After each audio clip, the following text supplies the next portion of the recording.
जैसे रामानंद के छोटे मोटे 1400 ऋषि कहीं सत्संग कर रहे होते थे तो परमात्मा खड़े होकर एक प्रश्न करते थे, क्या? कौन ब्रह्मा का पिता है, कौन विष्णु की माँ, शंकर का दादा कौन है, पंडित जी दे बता। या इनकी टाई टाई फिस, ये तो अजरो अमर है, इनके कोई माता पिता नहीं है, तो क्या बकवास करता है, बंद कर देते इसकी बात सुनना। अब क्या कहते हैं, गुल भया काशी पूरी ये अटपट बैन बिहंगे, गरीबदास गुणी थुके सुन गुजुल्हा पर संगे। गरीबदास जी कहते हैं बड़े बड़े विद्वान, गुणी माने विद्वान, परमात्मा के सामने वो प्रश्नों का उत्तर नहीं दे सके। जैसे एक सिंपल सा उदाहरण है, वो भगवान को निराकार बताते हैं। परमात्मा कहते तुम वेदों को सत्य मानते हो? हाँ जी। तो वेदों में फलाने फलाने उसमें ये ऐसे लिखा है, पढ़ कर देखो। पढ़ लेते थे पर मानते कभी नहीं थे। तो क्या कहते हैं गरीबदास जी, कह रहे हैं कि उस जुल्हे के ज्ञान के प्रसंग को सुनकर विद्वान भी थक जाते थे, हार जाते थे। बेशक वो ऊपर से स्वीकार नहीं करते थे, अंदर से टूट जाते थे। अब परमात्मा ने क्या लीला की? परमात्मा की यही कोशिश रही है कि सबसे पहले क्यों ना मैं इस रामानंद को सेट कर दूं, जो इतना प्रचार कर रहे, फिर ये हो सकता है मेरे वाले ज्ञान को बता दे, मेरा काम हल्का होगा। तो परमात्मा ने सोचा इस रामानंद के निकट जाऊं कैसे। एक दिन लीला की, जो 5 वर्ष के हो चुके थे, लीला की। रामानंद जी प्रतिदिन स्नान करने के लिए जाया करते थे गंगा के घाट पर। एक पंचगंगा घाट ब्राह्मणों ने महापुरुषों के नहाने के लिए बना रखा था।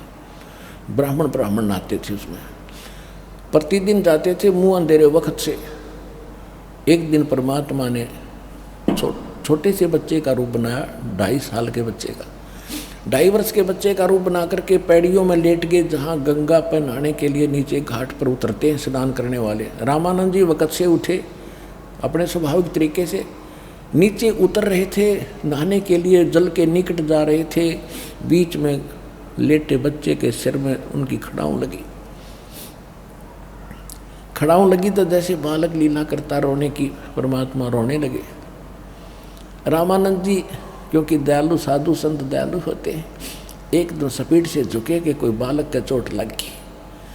और जब वो झुके तो उनके गले की कंठी, जो विशेष पहचान है वैष्णव परंपरा की, एक तुलसी की मणिया, तुलसी की लकड़ी का एक मनका होता बस पूरे धागे में, वो गले में डालते हैं। वो पहचान है कि वैष्णव परंपरा से यो दीक्षित है।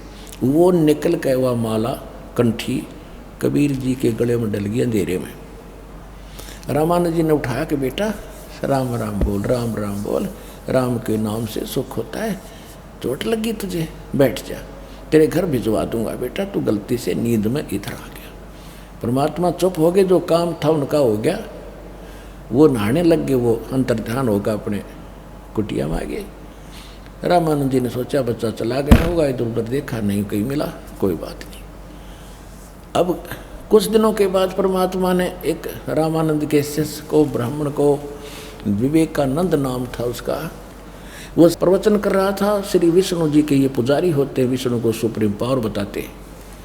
वो कह रहा था विष्णु सर्वेश्वर है, महेश्वर है, ये तीनों रूप धारण करके सब लीलाएं करता है। ब्रह्मा रूप में सृष्टि रचता है, शिव जी रूप में संहार करता है, और विष्णु बन कर ये सबकी स्थिति और पालन करता है। ये अजरो अमर है, इनकी कोई माता पिता नहीं है। कबीर परमात्मा वहाँ बैठे थे और जब सत्संग उन्हें पूरा किया तो परमात्मा खड़े हुए कहने लगे, स्वामी जी एक शंका है मेरी। कहा बोल बच्चा, क्या बात है? आप कह रहे हो कि सर्वशक्तिमान है, इनकी कोई माता पिता नहीं है। तो मैंने एक ब्राह्मण कथा कर रहे थे, वो देवी पुराण का 3रा स्कंद पढ़ रहे थे, जिसमें विष्णु जी खुद कहते हैं हम तो नासवान हैं, हमारा जन्म मृत होता है, हम अविनाशी नहीं हैं, और दुर्गा हमारी, तू मेरी माता है। ब्रह्मा विष्णु शंकर भगवान स्वीकार करते हैं कि जब ब्रह्मा और विष्णु आपसे उत्पन्न हुए हैं तो माता दुर्गा में भी आपका बेटा हुआ है। आप कहते हो ऐसा है नहीं। एक शिव पुराण सुना रहा था ब्राह्मण, वह मैंने सुना था रुद्र संहिता के अंदर, ये ब्रह्मा और विष्णु जैसे सदाशिव और काल रूपी ब्रह्म और दुर्गा के संयोग से विष्णु जी की उत्पत्ति हुई। इसी प्रकार ब्रह्मा जी कहते मेरी उत्पत्ति हुई इन दोनों के संयोग से। आप कहते हो उनके जन्म माता पिता नहीं है। अब वो तो साथ रखा करते पुराण, रोटी उन पर खा रहे थे, उठा कर देखा, दोनों देखे, जो कहते हो पाए, बंद कर दिए। संस्कृत में होते थे। कहेंगे झूठा है, पाखंडी है, तू कौन है, कहाँ से आ गया, क्या नाम है तेरा, क्या तूने कोई गुरु बना रखा है, तूने तिलक विलक लगा रखा है ये वैष्णव परंपरा का, क्या तूने कोई गुरु धारण किया। कहाँ जी, कि किसको गुरु बनाया, कि जो तूने बना रखा है वही मैंने बना रखा है। कहने लगा मैंने बना रखा है, तेरी क्या जाति है। अब परमात्मा तो कहने लगे जात न पूछो संत की, पूछ लीजियो ज्ञानी, मोल करो तरवार का, ये पड़ी ऋण जो म्याने। तो परमात्मा तो बोले नहीं, जो श्रोता ब्राह्मण और श्रोता थे दूसरे वो कहने लगे ये नीरू का पुत्र है, जुलाहे का, ये धानक है भाई, स्वामी जी धानक है, जुलाहा है ये। तो उसको तो फिर बहाना मिल गया, विषय बदल दिया कि देखो लोगों कितना झूठा है, पाखंडी है, ये जुलाहा है, और कहता है मैंने रामानंद जी को गुरु बना रखा है, मेरे गुरु जी स्वामी रामानंद जी हैं, और ये तुम्हारे सामने कह रहा है कि मैंने उन्हीं को गुरु बनाया। कल तुम भी आना सारे स्वामी जी के पास, मैं कंप्लेंट करूंगा, प्रार्थना करूंगा, और इसकी साथ आएगी, देखना झूठा।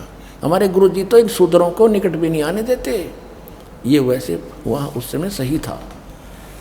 तो सबको विश्वास हुआ कि झूठा आदमी अनपढ़ है, कबीर जी इसको क्या पता वेदों और गीता में और पुराणों में क्या लिखा है। तो हमारी इन्होंने ऐसे रोड़ मार रखी थी अब तक, क्योंकि हम सदग्रंथों को पढ़ने योग्य नहीं थे। तो इन झूठों की हमारा सारी बात सच्ची जच गई कि कबीर जी झूठ बोल रहे हैं, ये ब्राह्मण झूठा सच्ची कह रहा है। अगले दिन उसने देर साइड निकालनी थी, रामानंद जी से कहा कि स्वामी जी हमारी तो नाक काट दी, हम कैसे प्रचार करेंगे, एक शूद्र का लड़का जुल्हे का, और आपको अपना गुरु बताता है। हे महाराज हम तो मर गए, कति बाहर नहीं निकल सकते। परमात्मा को वहाँ लाया गया, जबरदस्ती पकड़ के उनके माता पिता ने कोशिश की रोकने की, उन दोनों को पीट के अधमरा करके छोड़ा। ये कसाई राक्षस ब्राह्मण पुण्यात्माओं, ब्राह्मण कोई जाति नहीं है, जो कर्म ब्राह्मण का करते हैं चाहे कोई भी कर रहा हो, और जो उनको ज्ञान नहीं और झूठी बकवाद करते हैं। तो देवी पुराण के अंदर छठे स्कंद में 414 पृष्ठ पर लिखा है, खुद व्यास जी कह रहे हैं कि कलयुग के ब्राह्मण सतयुग त्रेता द्वापर के समय में जो राक्षस माने जाते थे, कलयुग के ब्राह्मण उन राक्षसों के तुल्य हैं वर्तमान। इसमें कोई शक नहीं, ये प्रमाणित कर देंगे दास भी आपको, कबीर साहब के साथ कैसे जुल्म किए नालायकों ने, सत्य को माना नहीं, केवल अपने स्वार्थवश अपनी रोजी रोटी के लिए। एक प्रत्यक्ष प्रमाण है कि ज्ञानेश्वर नाम के महाराष्ट्र में एक ब्राह्मण थे, और उनको प्रेरणा होगी भगवान की भक्ति के लिए, वो घर छोड़कर चले गए जंगल में। अब वहाँ 5-4 वर्ष रहे, फिर भी वो उन्हें सोचा भी घर पे रहकर ही बात बनेगी, तो वापस आ गए। और उनके जो यजमान थे, रोजी रोटी का साधन थे, वो अन्य ब्राह्मणों ने बांट लिए। उसके 20, 30, 50 जो घर थे, ब्राह्मण यजमान थे ज्ञानेश्वर जी के, वो उन नकली ब्राह्मणों ने डिवाइड कर लिए थे। जब वो दोबारा आ गए तो उनको चिंता हुई कि आते फिर यजमान मांगेगा और तुम्हारी रोजी रोटी बांटेगा। हालांकि उसी की ले रखी थी, उसके साथ ऐसा जुल्म कहर तोल दिया कि अब ये ब्राह्मण नहीं रहा, अब ये यजमानी नहीं कर सकेगा, ये सन्यासी बन चुका है। उसको विवश कर दिया मरने के लिए, उसने जिंदे न समाधि लेनी पड़ी। इतना कसाई कर्म कर देते ये लोग। कबीर परमेश्वर जी के मुँह बोले माता पिता नीरू और नीमा को मार कूट के वो रोके थे, ना ले जाओ हमारे बच्चे को, क्या गलती कर दी, हम समझा देंगे।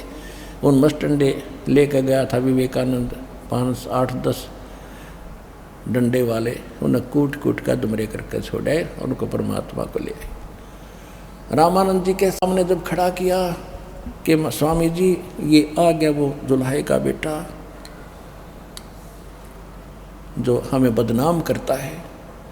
तो रामानंद जी भी अपना नंबर बनाने के लिए कि झूठा है, अपनी कुटिया के सामने पर्दा लगा लिया और कुटिया के अंदर से प्रसन्न कर रहे हैं परमात्मा को। 5 वर्ष के बालक को बाहर खड़ा कर रखा है। रामानंद जी पर्दे के अंदर से प्रसन्न कर रहे हैं, परमात्मा उत्तर दे रहे हैं। आडा पर्दा लाए कर ये रामानंद भोजनते, गरीबदास कुरंग छवि उदर ढाक कूदनते। के अंदर रामानंद जी ड्रामा कर रहा, इतना अपने आप को यानी क्रोधित महसूस कर रहा था, धरती पर पैर पिटे और अंदर से गुस्से में आवाज होकर बोल रहा है, कौन जात कुल पंथ है, कौन तुम्हारा नाम है, दास गरीब आधीन गति फिर बोलत है बलि जाऊंगे। गरीबदास जी इस वाणी को पुण्यात्मा जब तुम पढ़ा करोगे, जब आपकी ऐ मिट जाएगी, उसके बाद देखना इस वाणी को पढ़ते समय आँखों से आंसू बहा करेंगे और ये परमात्मा के प्रति आपकी आस्था का प्रतीक होगा। कहते हैं, जैसे सूरज के आगे बदरा ऐसे कर्म छयारे, प्रेम की पवन करे चुत मंजन झलक तेज नयारे। आत्मा और परमात्मा के बीच में पापों का बादल जैसी छाया अड़गी।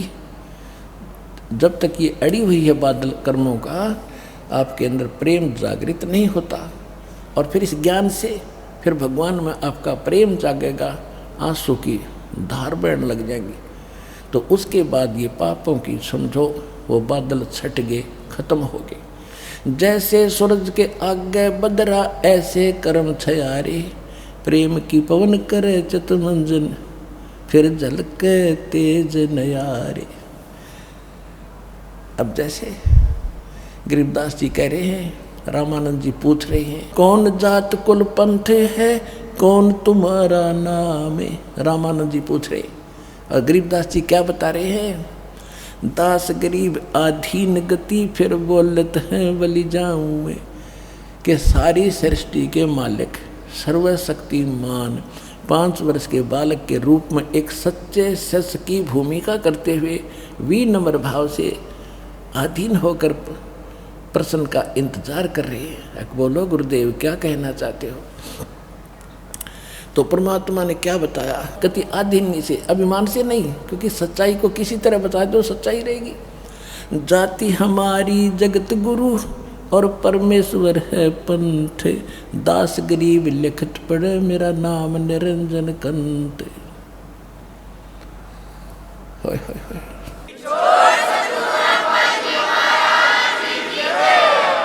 परमात्मा ने कहा कि अगर मेरी जाति पूछते हो तो जगत गुरु हूँ मैं, सारे विश्व को सच्चा ज्ञान देने वाला सतगुरु हूँ मैं। और मेरा पंथ पूछता है तो मैं परमेश्वर पंथ है, परमेश्वर। आज के सत्संग का सबसे पहला यही स्टार्ट था कि 3 पुरुष हैं, सरपुरुष, अक्षर पुरुष और परम अक्षर पुरुष। इनको दूसरी भाषा में ईश्वर, परमेश्वर। ईश कहते हैं 21 ब्रह्मांड के स्वामी ब्रह्म सरपुरुष को, और ईश्वर इससे बड़ा सातसंग ब्रह्मांड का स्वामी है, वो अक्षर पुरुष, उसको ईश्वर कहते हैं, यानी ईश से श्रेष्ठ। और परमेश्वर ईश्वरेषु समर्थेषु परम श्रेष्ठ है, स परमेश्वर है। इन ईश्वरों में भी सभी यहाँ के वर्तमान के जितने समर्थ बने बैठे, इनमें भी जो परम श्रेष्ठ है स परमेश्वर है। तो वो उत्तम पुरुष कौन है, वो परमेश्वर, यानी ईश्वर का से भी परम सर्वश्रेष्ठ। और रामानंद जी तो उस ब्रह्म के ऊपर अटके हुए थे, और ब्रह्म के तो दूर की बात है, विष्णु जी को ही ब्रह्म मान रहे थे और सर्वशक्तिमान मान रहे थे। क्या बताते हैं परमात्मा, कहते हैं जात हमारी जगत गुरु और परमेश्वर मेरा पंथ है, कि मैं परमेश्वर का पंथ चला रहा हूँ। जैसे कोई तो निरंकारी पंथ है, कोई विष्णु जी का पंथ है, कोई शंकर जी का पंथी है, पंथी माने उस मार्ग पर चलने वाला। तो कबीर परमात्मा कहते मेरा वो परमेश्वर वाला पंथ बताने आया हूँ, मैं सारी सृष्टि को ज्ञान देने वाला जगत गुरु हूँ, और मेरा नाम है, पूछता है तो मैं परमात्मा हूँ। अब परमात्मा शब्द धानक दुल्हे का बेटा कहे तो कैसे गले उतरे उस विद्वान ब्राह्मण के, कर्महीन के। क्या बोले, रे बालक सुन दुर्बुद्धि घटमट तन आकारे, दास गरीब दर्द लगा जब हो बोले सर्जनहारे। रामानंद जी कहते हैं कि ए दुर्बुद्धि, ए बुद्धि भ्रष्ट बच्चे, तेरा शरीर दिखाई देता है, तू अपने आप को निरंजन भगवान बता, क्योंकि ये तो निरंजन पर टकरे हैं। हमारे गांव में एक नाथों का डेरा है, और जो अस्तल बोहर से जुड़े हुए हम उस बाबा वो नाथ था उससे जुड़े हुए ये, तो वो आते थे जब दीक्षा मांगने के लिए, तो वो बाबा आता था, हम छोटे छोटे थे, वो कहा करता अलख निरंजन माई अलख निरंजन। बेटी के बाप शुरू में काल का नाम ले तो आते ही, अब पता चला वो तो काल का दूत था। तो ये अलख निरंजन को उत्तम मान रहे हैं, तो परमात्मा कह रहे हैं कि मेरा वो निरंजन नाम है, थारे भगवान आला समझ लो। वैसे वास्तव में निरंजन परमात्मा कबीर जी ही हैं, ये नकली निरंजन है, ये झूठे हैं। कहते हैं निरंजन है अंजन के माही, अंजन माने माया, निरंजन माने माया रहित। ये देखो ये सब झूठे अपने आप को भगवान बताते रहे, भगवान है ही नहीं, ऐसे ये निरंजन बने बैठे हैं, और इन्होंने इसी निरंजन ज्योत निरंजन काल को मालिक मान रखा।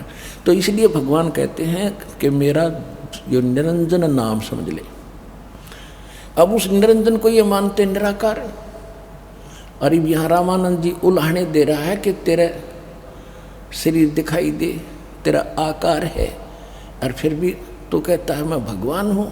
अरे दुर्बुद्धि तुम, रे बालक सुन दुर्बुद्धि घटमट तन आकारे। अब गरीबदास जी कह रहे हैं कि भगवान ने अपने आप को परमात्मा कह दिया, इस बात का दर्द हो गया उस रामानंद दुर्बुद्धि को। रे बालक सुन दुर्बुद्धि घटमट तन आकारे, दास गरीब दर्द लगा जब हो बोले सृजनहारे। गरीबदास जी कहते हैं कि रामानंद जी को दुख हुआ इस बात का, जो भगवान ने अपने आप को भगवान कह दिया, उसकी अज्ञानता के कारण दुख था। पुण्यात्माओं, आने वाले समय में आपको ये अमर कथा सुनाया करूँगा, आपकी आंखों से आंसू बहा करेंगी, लेकिन इसके सुनने के लिए तैयार कर रहा हूँ पहले आपको, कि ताकि दास जो बोले था आपके सारी अंदर समावे। इसलिए ये कथा, ये प्रमाण देख देख आपको इतना फीड कर रहे हैं, इतना CD वगैरह DVD बनाकर भेज रहे हैं, आपको सिम कार्ड मेमोरी कार्डों में सत्संग सुना रहे हैं, ताकि आपका जो अंधेरा हट जाए। फिर आप कथा सुना करते थे रामायण महाभारत की, वो तो आपने बैली का प्रथम कक्षा का कायदा दिखाई दिया करेगा इस ज्ञान के सामने। और फिर आगे आने वाले समय में क्या होगा, आने वाले समय में क्या होगा कि माया की दौड़ धूप खत्म होगी, सब ये व्यर्थ के खर्चे बंद करवा दिए, बीड़ी शराब मांस तम्बाकू 50% बरी हो गया, फ्री हो गए।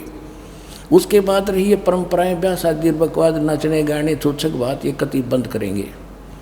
फिर समय क्या रहेगा, रोटी के लिए कुछ काम किया, बाकी समय आके कथा सुना करोगे और गदगद हो जाया करोगे। TV चैनल बना रखे, TV चैनल चला करेंगे, तुम घर बैठकर जैसे पहले महाभारत सुना करते थे, काम छोड़ छोड़ कर सुना करोगे, वो दिन आएगा।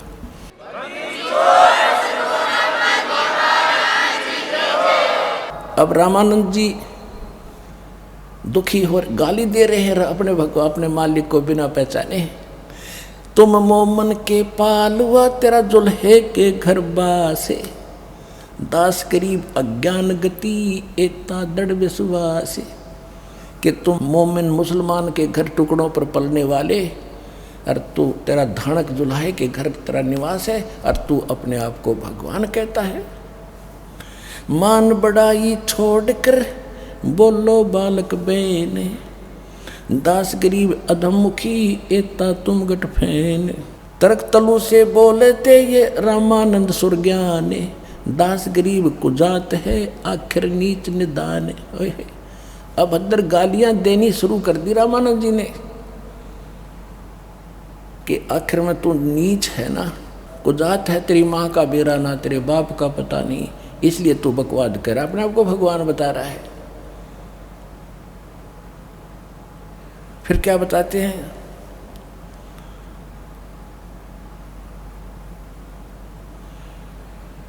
रे बालक नीची कला तुम हो बोले ऊंचे, दास गरीब पलक घड़ी खबर नहीं दम कूचे।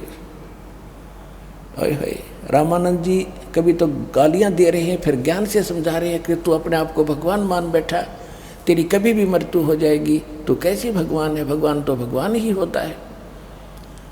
अब परमात्मा क्या जवाब देते हैं, मैं के बदन खुलासे कर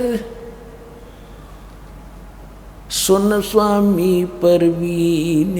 इतनी गालियां देने के बाद फिर कहते हैं अपने गुरु के सामने एक सुयोग्य शिष्य की कैसी भूमिका होनी चाहिए, ये परमात्मा हमारे लिए रिहर्सल और भूमिका करके दिखाते हैं कि गुरु जी मान ले कोई कभी आपको खुड़का धमकाते हैं तो आप दुख नहीं मानना चाहिए। एक विद्यार्थी की तरह बच्चे को टीचर धमका देते हैं, फिर भी टीचर के प्रति कभी विद्यार्थी को दुख नहीं होता इसने क्यों मार दिया, तो विद्यार्थी सही है, बकवाद करता है छोड़ जाता स्कूल को, फिर धक्के खाओगा सारी उम्र। तो इसी प्रकार ये परमात्मा कह रहे हैं गुरु जी के सामने हमने ऐसा व्यवहार करना चाहिए। मैं के बदन खुलासे कर सुन स्वामी परवीन, कि हे विद्वान स्वामी जी आप सुनो, यानी दुख नहीं मानना बल्कि आत्मा खुश हुई, कोई बात ना, गुरु जी हमें खुरका धमका रहे, इनको अभी पता नहीं मेरे विषय। दास गरीब मनी मरे है मैं आजिज आधीन, क्या बताते हैं, मैं अवगत गत से परे तेरे चार वेद से दूरी, दास गरीब दसों दिशा में सकल संद भरपूरी।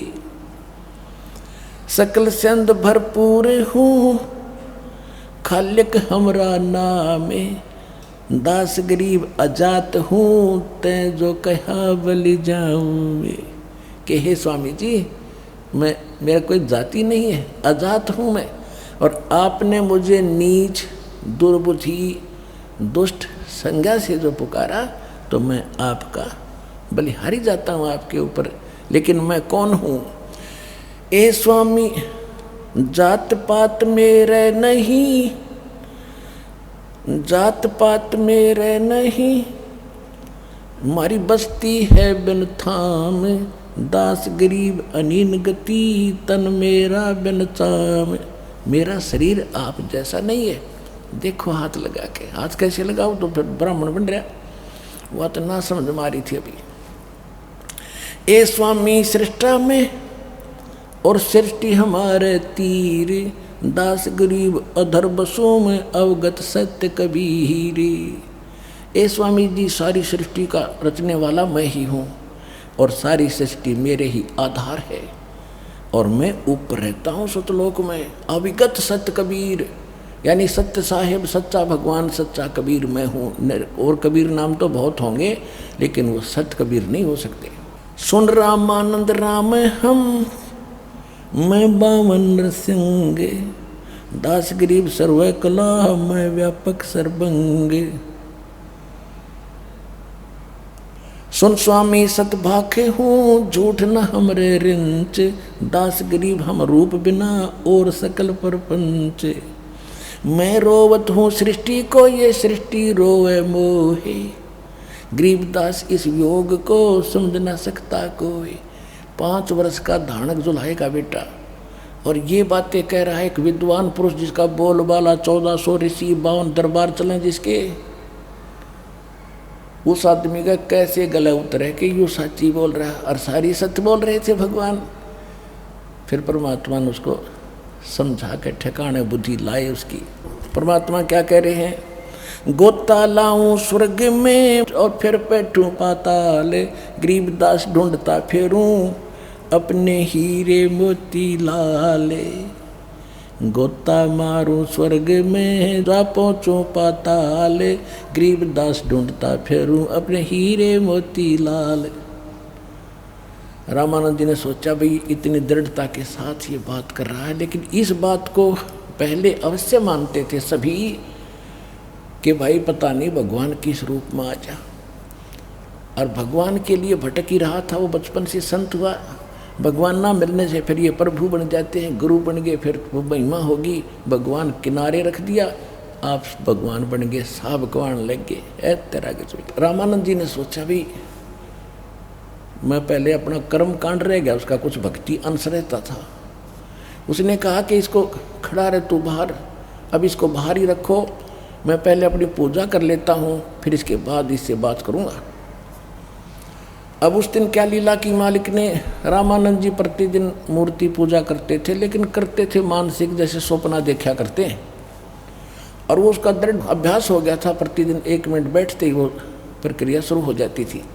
वो कैसे करता था, जैसे भावना बनाने के लिए करता था कि गंगा जल लाया, जैसे अपने सिर पे मटका रख के वहाँ उतारा, भगवान की शालिग्राम मूर्ति के सब कपड़े उतारे, सब सोपन की तरह, सोपन में जो देखते हैं ऐसे चलचित्र की तरह, सब कपड़े उतार कर भगवान को नहाया गंगा के जल से, फिर स्वच्छ कपड़े पहना दिए, माथे में तिलक लगा दिया, मुकुट रख दिया। अब ये कर्म कांड केंद्र, ये सटकर्म केंद्र ये क्रिया आती है कि भगवान को जब मुकुट रख देते हैं पहले पूजा के बाद, वो मुकुट उस दिन नहीं उतारा जाना चाहिए, वो अगले दिन जब स्नान के समय ही उतारा जाए। यदि बीच में उतार दिया तो पूजा खंडित होगी, और वो फाइनल अंत में रखा जाता है जब सब क्रियाएं हो जाएं। कपड़े भी बना दिए, नवा भी दिए, और गले में एक तुलसी की कंठी माला जरूर डाला करते थे, और फिर वो तिलक लगाते, फिर मुकुट रखते। सब कुछ कर दिया, वो कंठी डालना भूल गए। जब नजर गई सोपन में कंठी अलग रखी है वो माला, अब रामानंद जी ने सोचा भी गलत हो गया, तो मुकुट उतारूंगा तो पूजा खंडित, और कंठी नहीं डली तो पूजा खंडित, इनकम्प्लीट रहेगी आज हमारी। तो अपने पिछले अतीत में झांक के और अपने कर्म को कोस रहा, भगवान आज कौन सा पाप मेरा आगे अड़ गया, आज तक मेरे से गलती कभी हुई नहीं थी भक्ति में, दाता मैं मेरे से माफ़ करो भगवान विष्णु जी, मुझसे क्या गलती होगी। अब उसने ऊपर से डालनी चाहिए तो मुकुट में फंस गई, वह माला डला नहीं। सोचा बड़ा कब बात बिगड़ गई भाई, कोई भगवान रुष्ट हुआ मेरे से। तो परमात्मा बाहर खड़े थे, कबीर जी 5 वर्ष के बालक के रूप में, बीच में पर्दा लगा हुआ था मोटा, और वो बाहर कोई वस्तु भी नहीं तो सोपन की तरह देख रहा था। जो परमेश्वर ने बाहर से कहा, जब देखा दुखी रामानंद जी को, ए स्वामी गुंडी खोल कर फिर माला गल डारे, गरीबदास इस भजन को समझ सके करता रे।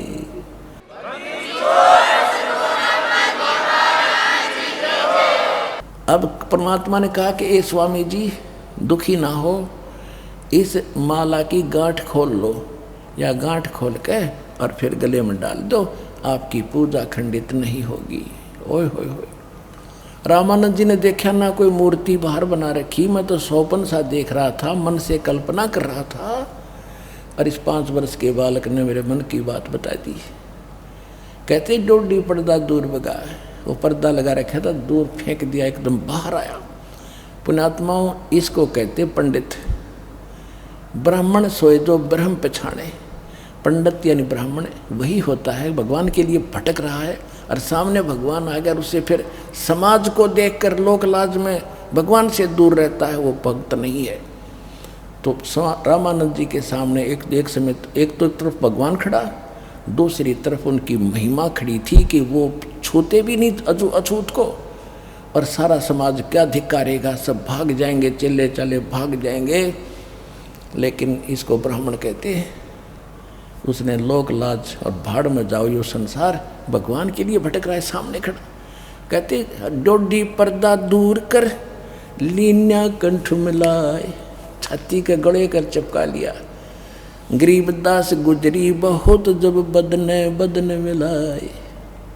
कहते हैं उसको स्वामी परमात्मा को, जब कबीर जी को जुल्हे को सीने से मिलाया लगाया, तो अंदर तो दुखी तो बतेरा था, समाज के कहेगा, पर नहीं डटा गया, भगवान चाहिए मुझे। डोढ़ी पर्दा दूर कर फिर लीना कंठ मिलाए लगाए, गरीबदास गुजरी बहुत जब बदन बदन मिलाए। मन की, अब रामानंद जी कहते हैं, मन की पूजा तुम लखी ये मुकुट माल परवेश, गरीबदास गति कौन लखे तेरा कौन वरण को बेखे। ये तो दीक्षा तुम दई ये मान ली मन मोरे, गरीबदास कोमल पुरुष और हमरा बदन कठोरे। जो पहले परमात्मा कह रहे थे कि मेरा शरीर आप जैसा नहीं है, जब तो ना यकीन हुआ था, अब कहते फिर क्या कहते, मन की पूजा तुम लखी, कि मेरे मन की जो पूजा मानसिक में कर रहा था, हे भगवान आपने जान ली और आप तो परमात्मा हो।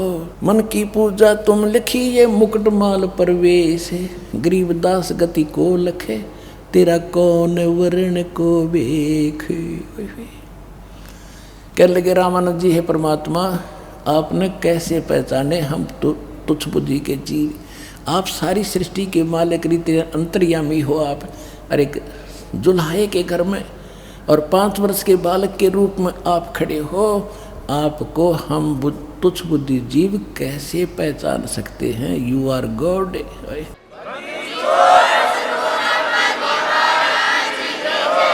मन की पूजा तुम लखी ये मुकुट माल परवेश, गरीबदास गति को लखे ये कौन वर्ण कौन भेख। कैसी तो वेशभूषा में खड़े हो और किस वर्ण में प्रकट हो, शूद्र जुलाहा अछूत, उस समय तो विघ्न था। और फिर क्या कहता है, ये तो दीक्षा तुम दई मान ली मनमोर। क्यों संकेत समझते साधु संत के परमात्मा है और मेरी फड़क, मेरे अंदर जो जाति पुतपाती का जो अड़ंगा था, यो खत्म करने के लिए इन्होंने लीला की है। तो कहते हैं जो ये तो दीक्षा तुम दई मान ली मन, ये तो शिक्षा तुम दई मान ली मन मोर। लेकिन मैं समझ गया दाता आपने किस लिए लीला की है। मेरा जो समाज वाला कुल का जो किला था, लोक लाज या तोड़ी। क्या बताते हैं कबीर साहब के, इस लोक लाज के कारण ये हंसा गया बिगो, जब यो कुल के कर लेगा जो 4 पाया का हो। आज तो तुम लोक लाज के चक्कर में भक्ति करोगे नहीं मुझसे लेकर, फिर यो कुल तुम्हारी क्या बचाव करेगा जब तुम गधे कुत्ते बनकर 4 पाए के होकर घूमया करोगे। ये कुल के लोग लठे मारा करेंगे तुम्हारे। तो स्वामी रामानंद जी कह रहे हैं, ये तो शिक्षा तुम दई मान ली मनोहर, गरीबदास कोमल पुरुष और हमरा बदन कठोरे।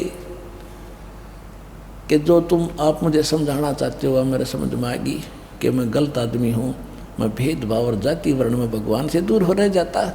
लेकिन आपका शरीर तो रुई जैसा है दाता, क्योंकि जब ऐसे लगाया सीने का जैसे रुई का रबड़ पकड़ रखा हो, ऐसा शरीर दाता का। यजुर्वेद अध्याय नंबर 40 के मंत्र 8 के अंदर सप्रियागात कबीर मनीषी शुक्रम अकायम ऐसनाविरम अपाप विद्दम स्वयंभू प्रिभू व्यवधाता, उसमें लिखा है कि वो सबसे पहला सह शरीर परमात्मा कबीर विद्वान महापुरुष कबीर परमेश्वर हैं, और उनका जो शरीर है वो मात पिता के शुक्र से बना हुआ नहीं है, उस काया रहित है। ऐसनाविरम, उसमें स्नायु सिस्टम नहीं है, वो स्वयंभू है, परिभू है, सारी सृष्टि के मालिक है। और यहाँ रामानंद जी प्रमाणित कर रहे हैं और परमात्मा भी स्वयं कह रहे हैं। कहते हैं ये तो शिक्षा तुम दई मान ली मनमोर, गरीबदास कोमल पुरुष और हमरा बदन कठोर। अब उसके बाद रामानंद जी ने कहा कि बच्चा एक बात बता, और तो सारी मैं मान गया आपकी बात, एक बात बता आपने झूठ क्यों बोला। परमात्मा ने कहा कैसे स्वामी जी, आपने ये कहा कि मेरे से आपने दीक्षा ली है, आपने कब ली मुझसे दीक्षा। स्वामी जी याद करो, जिस दिन आप स्नान करने के लिए गंगा घाट पर जा रहे थे और मैं वहाँ लेटा हुआ था, आपकी खड़ाऊ मेरे सिर में लगी थी, आपने मुझे आशीर्वाद दिया, बेटा राम राम बोल, मैं आपका चिल्ला, आप मेरे गुरु बन गए। अब रामानंद जी को याद आया कि वो तो 2.5 वर्ष के बच्चे, छोटी आयु के थे, आप तो बड़े उम्र हो, आप तो 5 वर्ष के बच्चे का और 2.5 वर्ष के बच्चे का शरीर का डबल डिफरेंस हो जाता है, डबल यानी दूना अंतर हो जाता है हाइट में, सारी चीज़ों में। तो परमात्मा ने क्या किया, एक 2.5 वर्ष के बच्चे का रूप अन्य बनाया और एक सेवक की खटिया थी वहाँ झोपड़ी के बाहर, उसके ऊपर लेट के, स्वामी जी देखना ऐसा था मैं। अब स्वामी जी 6 बार तो इधर देख रहे, 6 बार वो 5 वर्ष के बच्चे की तरफ देखा, आंखें मलमल देखा। ये सामने देखो 5 वर्ष की आयु में परमात्मा गले में माला डले हुए खड़े हैं और 2.5 वर्ष के बच्चे के रूप में दूसरे बालक रूप में विराजमान हैं। रामानंद जी बाहर खड़े हैं ये सामने, और दर्शक भी बहुत से हैं, लेकिन ये चित्र बनाने वाले ने थोड़ा इनकम्प्लीट बना रखा, फिर भी समझने के लिए पर्याप्त है। तो तब फिर क्या देखा कि 5-6 बार तो उसने छोटे बच्चे को देखा, 6 बार बड़े की तरफ, फिर आंखें मलमल के कहीं मुझे धोखा तो नहीं लग रहा है। इतने में वो छोटा बच्चा उठा रूप और 5 वर्ष के बालक में समा गया। तब रामानंद जी समझ गए कि वो बालक नहीं है,